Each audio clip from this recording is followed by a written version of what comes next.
Hello students, हमारे YouTube channel वेद study class में आपका स्वागत है।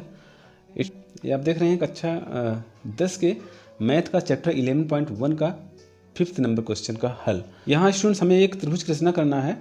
देख लें आप, क्वेश्चन है एक त्रिभुज ABC बनाई जिसमें BC बराबर 6 सेंटीमीटर, AB बराबर 5 सेंटीमीटर और कोण ABC 60 अंश हो।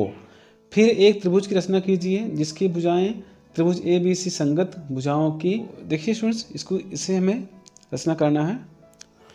तो देखिए स्टूडेंट्स, इसको बनाने के लिए आपको जो है एक पेंसिल की ज़रूरत होगी और एक गोलाकार और एक स्केल की ज़रूरत होगी। तो बच्चों, इन तीनों चीज़ों से हम आसानी से रचना कर लेंगे इसकी। तो ठीक है स्टूडेंट, चलिए बनाते हैं। तो स्टूडेंट देखिए, इसका हल लिखते हैं सबसे पहले हम।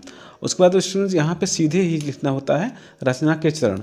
तो रचना के चरण में स्टूडेंट क्या लिखते हैं कि जो जिस क्रम से हम इस त्रिभुज को या बनाएंगे उसी क्रम से हमें इन रचना के चरण को लिखना होता है। इसमें क्या होता है, जो आप करते हैं वही आपको लिखना होता है बस। तो इसलिए हम यहाँ पे समय इसको न देते हुए आपको इसका प्रूफ देंगे, जो कि हमें इसमें पुष्टि देनी होती है। त्रिभुज किस प्रकार से हमने जो है इसको बनाया है, किस प्रकार से हम इसको प्रूफ करेंगे, वही प्रूफ आपको यहाँ पे हम दिखाएंगे। तो स्टूडेंट देखिए, तो इसलिए स्टूडेंट सबसे पहले हम जो है देखिए BC 6 सेंटीमीटर खींच लेते हैं। ठीक है, आप देखें, हाँ सर्वप्रथम हमने 6 सेंटीमीटर BC रेखा खींचा।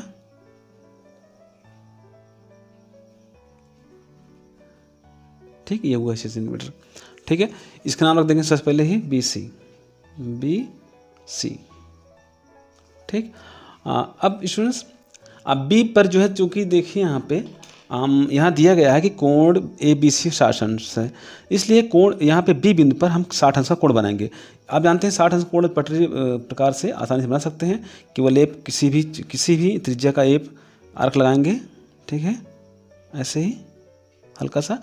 ठीक, अब इसे जो है इसी माप का आर्क यहाँ से इस बिंदु से जहाँ इसका प्रतिच्छेद बिंदु है, इसको यहाँ से लगाते हुए इसे काट देंगे इस आर्क को। ठीक है, उसी त्रिज्या बराबर। ठीक है, अब इसके जो है यहाँ प्रतिच्छेद बिंदु है, इससे मिलाते हुए एक रेखा स्टूडेंट्स यहाँ पे खींचेंगे। ठीक है, आप स्टूडेंट यहाँ पे एग्जाम में आप पेंसिल्स कीजिएगा।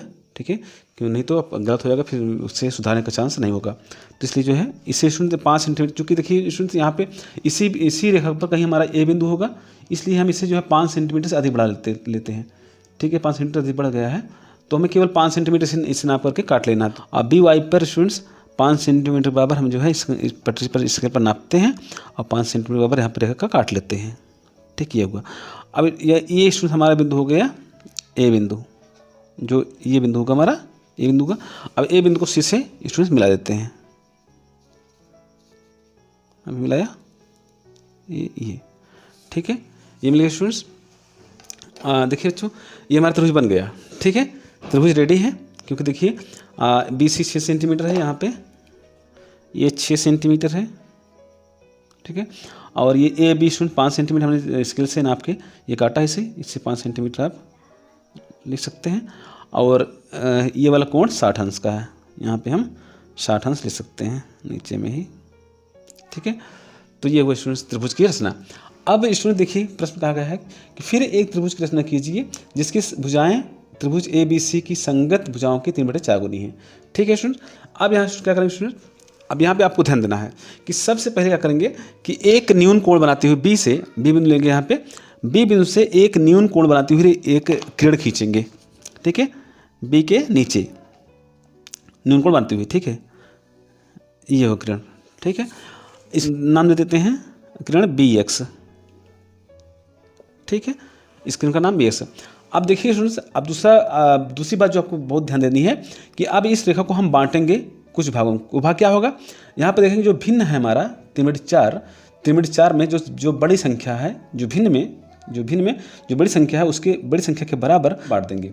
तो भिन्न में स्टूडेंट्स जो है सबसे बड़ी संख्या क्या है, 4 है। तो देखिए बच्चों, अब हमने जो है अब BS को 4 भागों में बांटना है। ठीक है, अब ये भाग कितने बड़े छोटे हो सकते हैं, इसमें आपको टेंशन नहीं लेना है कि कितना बड़ा भाग खींचना है। ठीक है, आपके पास जितनी रेखा होगी उसी के अनुसार जो है आप 4 भागों में बांट लेंगे इसे। तो 4 भागों में बांटते हैं, 1 2 3, तो इसे और छोटा करते हैं, 1 भाग हुआ, 2 भाग हुआ, 3 और 4। ठीक है स्टूडेंट्स, अब इसका नाम दे देते हैं बच्चों B1, क्योंकि B शुरू हो रहा है, ये किरण B से शुरू हो रही है, इसलिए हम इसे B1 B2 रखेंगे नाम इसका। B2 यहाँ पे, B3 यहाँ पे, B4 इतना लिखा हमने। ठीक है, यहाँ पे 3 शीट्स लिखते हैं। ठीक है, बात क्या करते हैं कि अब जो चौथा भाग है यहाँ पे, ये देखिए ये चौथा भाग, इसको मिला देंगे हम यहाँ C बिंदु से। ठीक है, मतलब इसके अंतिम भाग को C बिंदु से जोड़ देंगे सबसे पहले, तो ये बात करते हैं। ठीक है, जोड़ दिया हमने। अब क्या करना है स्टूडेंट्स, अब देखेंगे क्योंकि हमें जो है जो त्रिभुज चाहिए, इस त्रिभुज का 3/4 गुना हो, 3/4 गुना, तो मतलब चौथा भाग ये, तीसरा भाग ये है।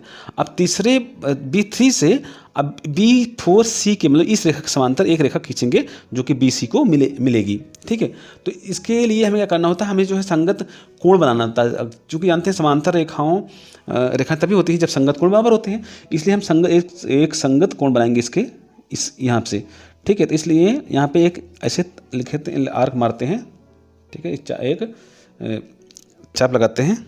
ठीक है, तो ये जो चाप होगा स्टूडेंट्स, ये चाप और अगले वाले का चाप दोनों बराबर होगा, ये होगा। और यहाँ से एक चाप लेते हैं B3 से, जहाँ चूँकि 3/4 है, इसलिए हमें ये जो समांतर रेखा जाएगी B3 से होकर के जाएगी। ठीक है, तो इसलिए एक चाप ऐसे लगा देते हैं यहाँ पर भी।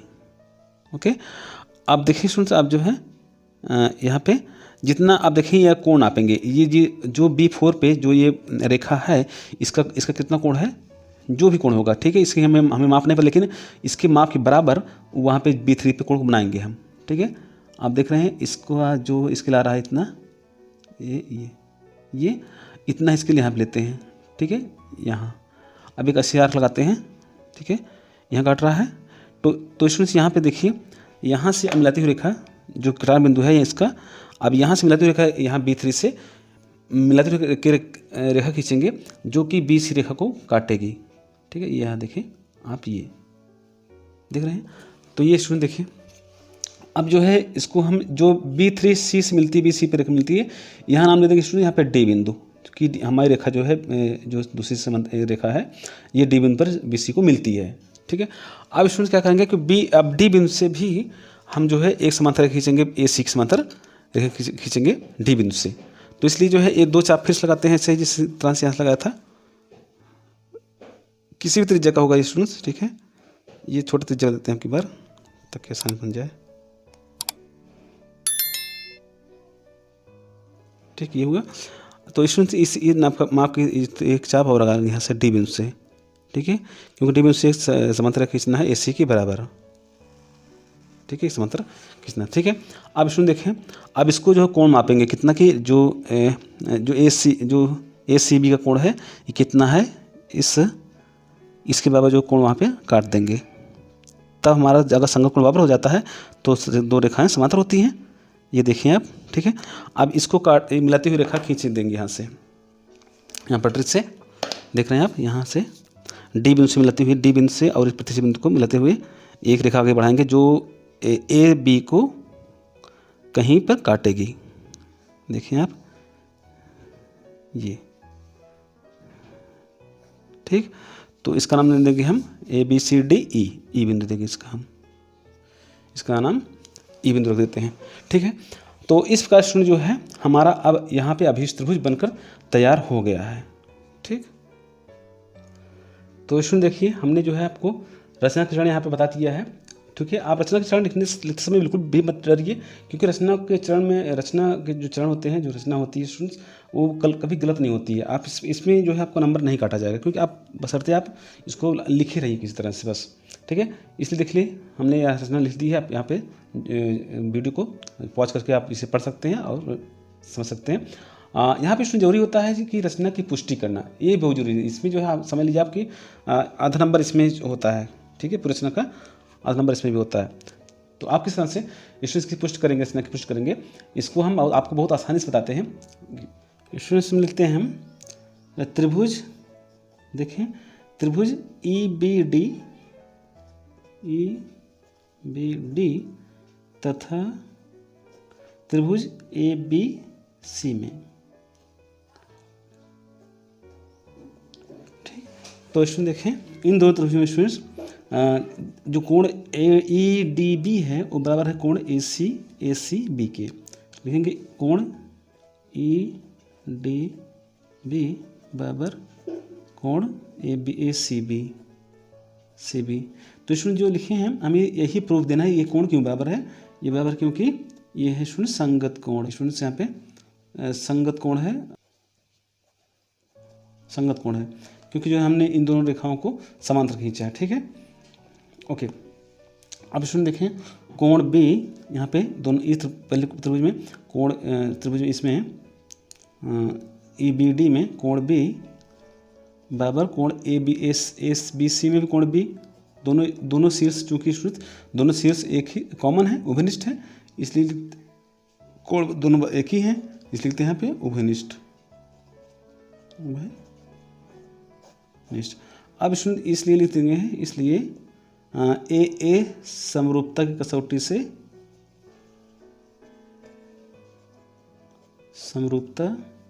कसौटी से थोड़ा सॉल्व कर लेते हैं स्टूडेंट। ठीक है, कसौटी से त्रिभुज ई बी डी समरूप त्रिभुज ए बी सी। अब आप जानते होंगे स्टूडेंट्स अगर दो त्रिभुज समरूप होते हैं तो उनके संगत जो भुजाएं होती हैं वो समानुपात होती हैं। तो आप देखेंगे हम अगर इसमें लिखें कि ई बी भुजा ई बी बटे एस ए बी यहाँ पे, और दूसरी भुजा में ई डी भुजा ई डी बटे दूसरे ए सी बराबर होगा डी बी बटे सी बी। अब जानते हैं यहाँ से आप देख रहे हैं क्योंकि जो ये त्रिभुज स्टूडेंट्स है इस त्रिभुज हमने जो है इस भुजा के समांतर ये भुजा खींचा था। तो जब किसी त्रिभुज में एक भुजा के समांतर दूसरी कोई खींची जाती है तो जो दूसरी भुजा होती है, जो दोनों भुजाएं बनती हैं ये भुजा और ये भुजा दूसरी दोनों भुजा होती हैं वो एक ही अनुपात में बढ़ जाती हैं। जैसे जो अनुपात इसका होगा ये अनुपात देखें 3:4 है। ठीक है, तो यहाँ पे ये इसलिए अभी ये भुजा भी 3 होगी, बी डी जो है डी बी 3 होगी, 3 बटे ये भुजा है डी बी बी बी 4 के सी बी है तो यहाँ पे 4 होगी क्योंकि जो कि बी बी 4 4 इकाई है, इसलिए यहाँ पे बी सी भी 4 इकाई होगी। इसलिए यहाँ पे सिद्ध होता है कि त्रिभुज ई बी डी लिख देंगे कि अतः त्रिभुज ई बी डी बराबर 3/4 त्रिभुज ए बी सी। ठीक, तो इसमें देखिए आपने यहाँ पे बहुत छोटा सा जो है रचना की पुष्टि है, इस तरह से आप जो है किसी भी रचना की पुष्टि आप दे सकते हैं। ठीक है, तो स्टूडेंट्स अगर आपको हमारा ये वीडियो पसंद है प्लीज़ हमारे इस वीडियो को लाइक करें और हमारे चैनल को सब्सक्राइब करें और बेल आइकन को दबाना ना भूलें जिससे कि आने वाली वीडियो का नोटिफिकेशन आपको तुरंत मिलता रहे। तो स्टूडेंट चलते हैं, मिलते हैं आपको अगला वीडियो में, तब तक के लिए जय हिंद, वंदे मातरम।